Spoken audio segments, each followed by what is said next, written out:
لپاره بیانوي.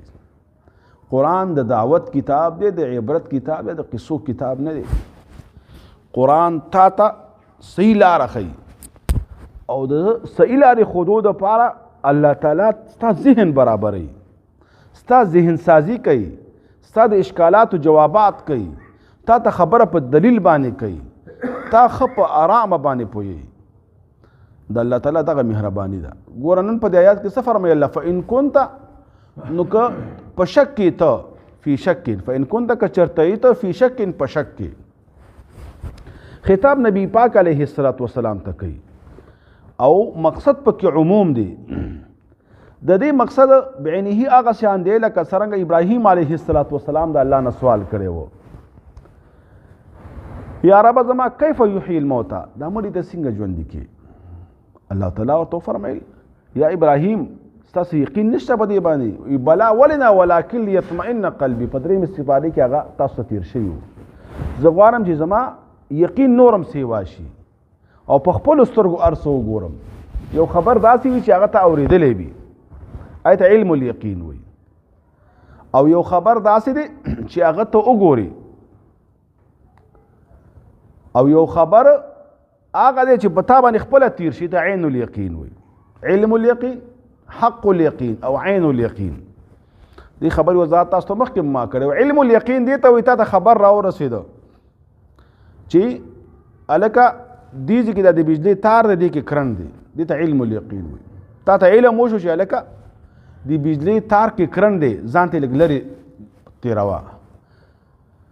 او حق الیقین دې ته وایي چې ته ناست وي او تا وکاتې یو کس ورته ګوتې وروړې، هغه ته کرنټ ورکړه، هغه ټوپ کړله، دې ته ویلی چې ستا خبره حق ثابته شوه، چې کوم علم راغلی هغه حق ثابت شو.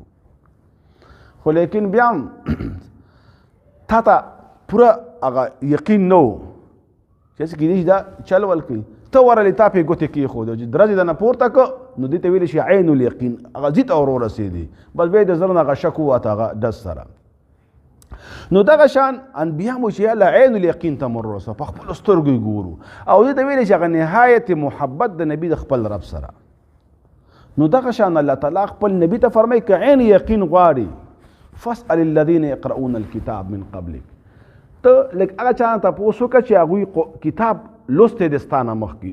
دې نه اهل کتاب مراد دی، او اهل کتابو کې هغه چې هغه نیکان اهل کتاب وو، عبدالله بن سلام او دغه شان نور اهل کتاب چې تورات او انجیل هغوی لوستی و او بیا مؤمنان شوي ایمان یې راوړی و. او بعضې علما فرمایي چې فإن كنت فی شک، مقصد دا دی که چېرته ستا سینه تنګېږي. خو لیکن دې کې که خطاب نبي ته دی، خو لیکن مراد تېنه صحابه دي، مراد تېنه امت دی. بعضې اوقاتو کې انسان داسې وي چې هغه کار یو ورځ وکړي، درس 2 ورځې وکړي، څوک نه کیني یا څوک نه اوري. الله تعالی فرمایي چې بدې سره به ته زړه نه تنګې، که تا ته څوک کیني او که نه، که ستا خبره څوک اوري او که نه، ته خو لږ سوچ وکړه، ته لږ وګوره دا کتابونه، خپل کتاب وګوره، تورات انجیل وګوره، د اهل کتابو نه تپوس وکړه، د مخکیني انبیاو واقعات وګوره. داسې انبیا تېر شوي چې هغې سره هېڅوک به هم نه و، هېچا هم خبره نه ومنلې. داسې انبیاو چې هغې سره به 1-2 کسان به و. نوح علیه السلام 9,500 کاله دعوت وچلاوه، 9,500 ملګري هم پیدا نه شو ورسره، 9,500 ملګري هم پیدا نه شو. د نوح علیه السلام دعوت څومره محنتي و، او سورت نوح کې راځي یا الله ته جړا کړي چې ما خو د شپې هم آواز وکړو، د ورځې مې وکړه، په میدان کې مې وکړه، په بازار کې مې وکړه، الله ما پرې غاړه خلاصه کړه. او 100 نه کم کسان روایتو کې راځي ایمان راوړي. نو دې کې داعي ته وایي چې ته دعوت کې ستا مقصد به د الله ته رضا وي.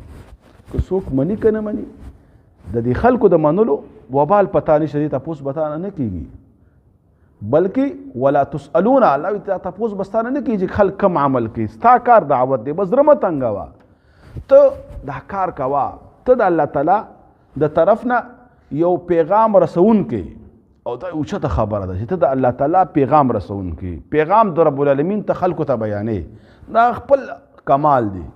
څوک کیني که نه کیني، که څوک یې اوري که نه اوري، که څوک یې مني، دا بعد کې خبرې دي.